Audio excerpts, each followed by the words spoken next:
Bonjour et bienvenue sur Perché, le podcast qui vous emmène en montagne. Chaussez vos skis et attachez vos chaussures de randonnée car nous partons pour un voyage à la station de ski des Angles et son village situé à 1600 mètres d'altitude à la rencontre de ceux qui vivent perchés sur les sommets. Ces montagnards nous embarquent dans des récits inspirants, remplis d'anecdotes, d'histoires et de souvenirs. De la création au projet futur, préparez-vous à entrer dans 60 ans d'histoire. Aujourd'hui, nous sommes avec Paulette. Elle nous accueille chez elle, aux Angles, dans sa magnifique maison qui est aujourd'hui une grange rénovée. Elle est née aux Angles, dans cette même bâtisse. Elle a vu l'évolution de la station de ski depuis sa création en 1964 et elle participe activement à la vie du village et par la création de la première résidence touristique 5 étoiles du village. Paulette, bonjour. Bonjour. Donc, vous et votre famille, vous avez toujours vécu aux Angles. Est-ce que vous pouvez me raconter un petit peu comment c'était avant? Comment était la vie au village et quelle a été l'effervescence quand la station de ski a été créée? Alors, je suis née aux Angles et j'ai connu les débuts de la station de ski. Une grande émotion, un chamboulement total. Un petit village où il n'y avait rien, pratiquement rien. On vivait de l'agriculture, des coupes de bois. Et oui, parce qu'en plus, vos parents étaient agriculteurs, Voilà. donc c'était vraiment votre gagne-pain. De multiples générations, ma famille était agricultrice, agriculteur. Agricultrice depuis toujours. Depuis toujours. Cochons, vaches, poules. Vaches, prairies, et puis aussi chasse, pêche, voilà. Et du coup, l'arrivée de la station de ski, j'imagine que ça a chamboulé beaucoup de choses dans votre quotidien. Peut-être aussi parce que votre papa a été particulièrement impliqué dans le développement de la station de ski. Oui, alors mon papa, Paul Rivet, né aux Angles, bien sûr, dans cette vieille famille angloise, et qui, tout d'un coup, faisant partie du conseil de Paul Sanson, dès son départ. Donc Paul Sanson, le créateur de la station de ski. Tous les deux, ils voient que ce village peu à peu s'éteint, les jeunes partent, il n'y a plus de travail. Donc ils décident de faire quelque chose. Il faut partir, créer une station. Bien sûr, il y a des réticences. Tout le monde n'est pas d'accord, on a peur. Bon, tout ça, c'est vrai que ça a été un peu compliqué pour les gens du village. Mais M. Sanson et mon père, ils croyaient fermement et c'était des fortes personnalités. Donc ils se sont battus auprès des administrations, auprès de la population qui pensaient que c'était des fous, qu'ils allaient nous ruiner. Et puis l'administration dit mais oui, vous voulez faire une station, mais vous n'avez pas d'hôtel. Oui, vous voulez faire venir les gens, mais il n'y a rien pour les accueillir. Il n'y a rien pour les accueillir. Il n'y a pas de location de ski, ils n'ont pas de ski. Voilà, comment vous faites? Mon papa et M. Sanson, ils disent qu'à cela ne tienne, moi je vais faire un hôtel, et moi je vais créer un magasin de ski. Voilà, tout simplement. Et voilà, les deux entreprises se sont l'entreprise Allard a construit l'hôtel Yaré et en même temps le magasin Riveil Pôle Sport. Mon papa, pour l'anecdote, il a porté tout le sable de la carrière sur la route de Montlouis avec son tracteur. Tous les jours, il allait chercher la quantité de sable nécessaire pour construire ce magasin. Et oui, d'autant plus qu'à l'époque, les transports, c'était pas comme maintenant. Même l'accès au village, ça devait être compliqué. Il n'y avait pas de voiture, très peu de voitures, pas le permis. Il y avait la voiture, c'était monsieur le maire, curé, et le garde forestier qui avait une voiture. Donc on se débrouillait, on prenait le train. Il a fallu aussi demander les autorisations pour construire ce magasin. Je me souviens, mon papa a pris le train jaune. Il a dit, je descends à Perpignan et ce soir, je vais remonter avec le permis.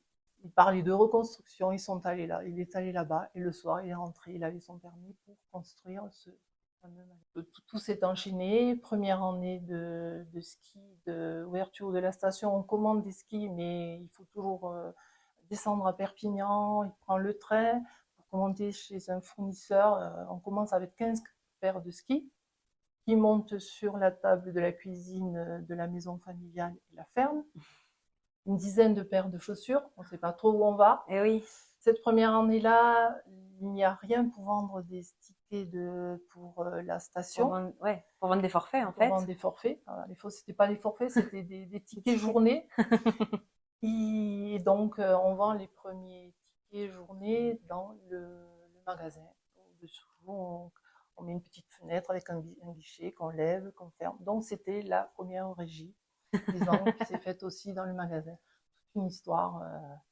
Voilà. Et le premier télésiège que j'ai vu construire, et nous, enfants, en sortant de l'école, on courait, on allait voir la pose des piquets, que les hommes montaient, soit avec des vieux camions, Dodge, ça s'appelait à l'époque, ou des vaches, des endroits trop inaccessibles, c'était des vaches qui montaient les pylônes, les téléskis. Tout à fait. Et on a commencé, voilà, une nouvelle vie par rapport à ce magasin, dans ce magasin. Est-ce que vous avez lâché l'agriculture pour faire ce magasin ou est-ce que vraiment c'était un complément? Alors au début, bien sûr, et pratiquement jusqu'à la fin, c'était un complément, puisque la station n'était ouverte que pour l'hiver. C'était fermé, tous les commerces fermés, et tous les gens qui ont eu la chance et l'opportunité d'aller travailler sur ces pistes, parce qu'il n'y avait aucun emploi sur le village, repartaient dans les champs. Et mon père aussi, on fermait le magasin, ma maman, et on repartait vers les foins, les pommes de terre, les cochons. Voilà, tout ça.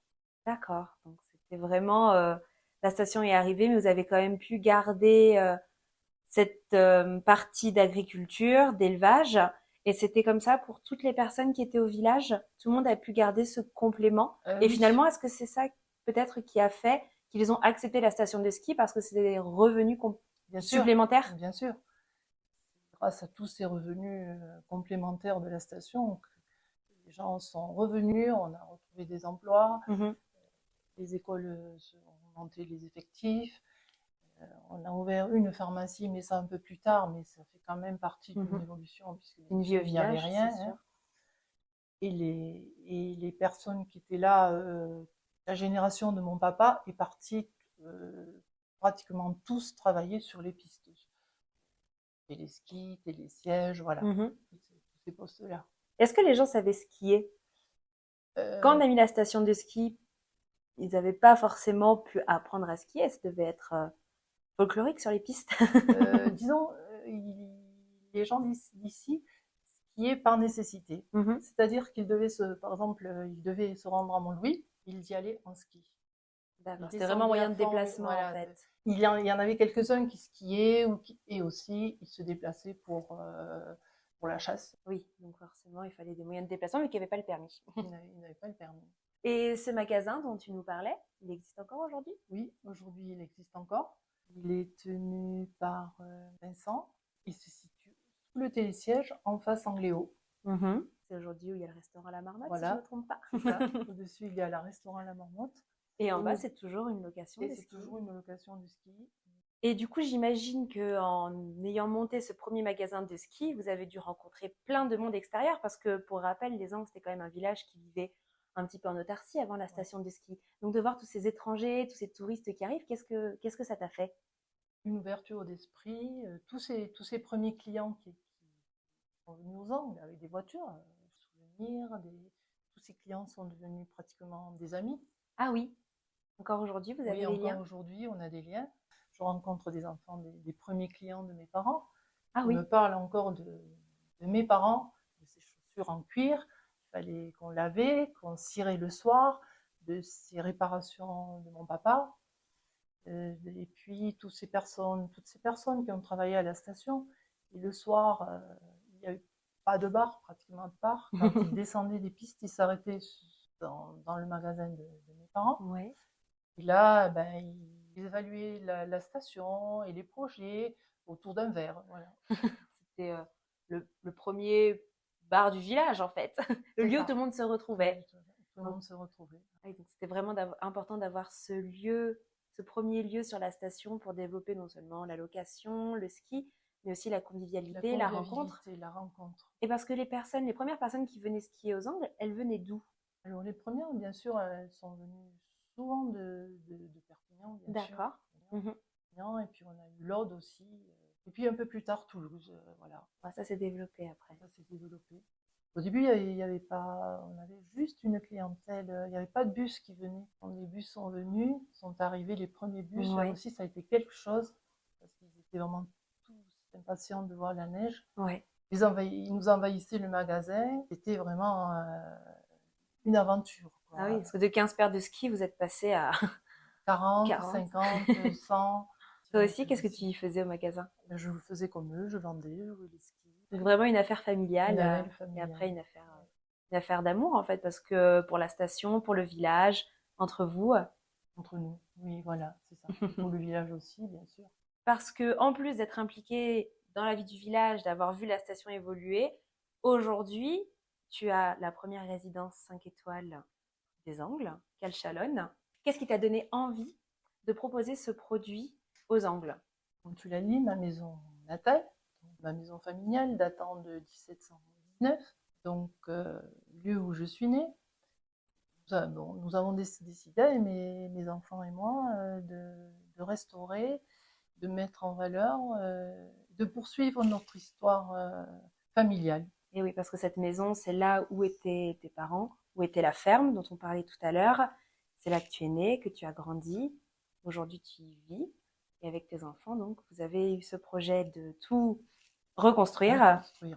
Et donc, raconte-nous comment ça s'est passé.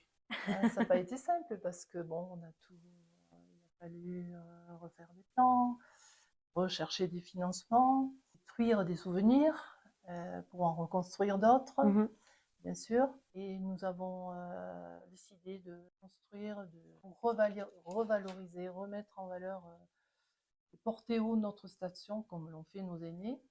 Donc on a remis en valeur les charpentes qui ont 200 ans, sablées, retraitées. On a gardé les matériaux nobles, les ardoises du pays, la pierre, les boiseries. On a recyclé des bois, on en a fait des meubles. On a essayé de garder l'authenticité de cette maison, replacer les pierres du four qui étaient à l'origine dans cette maison. On a voulu que ce soit vraiment un refuge identique. Et oui, parce authentique. Parce qu'il faut imaginer quand même que c'était un corps de ferme. Il y avait les vaches, il y avait les cochons, il y avait le four à pain. Il faut vraiment imaginer que vous êtes parti de rien, entre guillemets. Il a fallu, voilà, je sais que j'ai eu la chance de visiter cette magnifique résidence et on voit encore les mangeoires pour les vaches, on a encore les pierres apparentes, on a encore toutes les, comme tu disais, la charpente qui a été toute retraitée, tous les meubles de l'époque, c'est magnifique. C'est vrai que cette résidence, elle ne finit pas de nous étonner. Et en plus d'avoir cette authenticité, d'avoir refait les pièces, tu as même gardé à l'entrée une petite vitrine. Est-ce que tu peux nous parler de cette vitrine? Cette vitrine, elle me tient à cœur, puisque c'est tous les objets que j'ai gardés du magasin de mes parents. Les premières chaussures, les premiers bonnets, les après-ski en peau, les lunettes, les gants en cuir, les pulls tricotés par ma maman, une photo dédicacée de Jean-Claude Killy. J'ai mis tout mon cœur. Ça te tenait à cœur de mettre cette vitrine avec plein de souvenirs et plein d'objets de l'époque pour justement transmettre ça peut-être aux clients? Est-ce que c'était ça qui te tenait à cœur? Est-ce que ça a été ça ta motivation? Oui, aussi, parce que je me disais, ils vont voir ce qui existait à l'époque, d'où on est parti. Et maintenant, tous les matériaux, les skis, les chaussures, toute cette évolution, cette simplicité qu'on a connue. En plus de la vitrine, il y a des jolies photos aussi dans cette résidence. Oui, on a illustré un petit peu pour faire revivre cette histoire de famille qu'on veut poursuivre. Oui, donc quand on vient chez vous, vraiment, on se sent accueilli comme de la famille. On espère, c'est ce qu'on souhaite. Parce que j'imagine que aujourd'hui, donc les gens viennent ici à la résidence, mais même à l'époque, les gens, vous étiez, si on situe un petit peu dans les angles, vous êtes vraiment la première maison. Si on accède par un chemin, en fait, pour entrer dans les angles. Donc vous avez dû voir passer beaucoup de monde et beaucoup de voyageurs. Oui, surtout mes ancêtres. Et donc les gens qui arrivaient de Montlouis passaient par ce chemin, ils passaient sous nos jardins, faisaient étape chez nous, puisque bien sûr c'était la première maison qu'on voyait de la plaine qui accueillait les gens et les voyageurs. Est-ce qu'il y a un voyageur ou des voyageurs en particulier qui t'ont marqué? Il y a plusieurs anecdotes, mais il y en a une particulièrement. Mes grands-parents me racontaient qu'il y avait un monsieur qui venait de Nuria avec un ours. Il portait dans son sac une petite statue et il la faisait voyager dans toutes les maisons des Angles Et ce voyageur, il dormait chez nous. Et il avait mis son ours dans une table. On parle d'un vrai ours, hein. D'un C'est vrai vraiment ours, d'un un vrai ours oui, vivant. un vrai ours vivant. Donc, il avait fait cet ours dormait sous une étable. Et les vaches ont senti cette odeur de fauve et elles sont devenues folles. Elles voulaient monter sur les murs, s'agripper. Donc, dans la nuit, ils sont allés enlever l'ours et ils l'ont mis derrière la ferme. Pour pas que les vaches soient effrayées. Puissent sentir cette odeur. Une vraie demeure qui a vécu, qui a dû voir vraiment plein d'histoires. Plein d'histoires. Et aujourd'hui encore, les Angles, c'est plein d'histoires en fait. C'est plein d'histoires. Toutes nos rues sont chargées d'histoires. C'est la fin de cet épisode. Merci d'avoir rejoint Perché pour ce périple en altitude. On espère que ces histoires de vie en montagne vous auront plu. À la prochaine pour une nouvelle ascension auditive.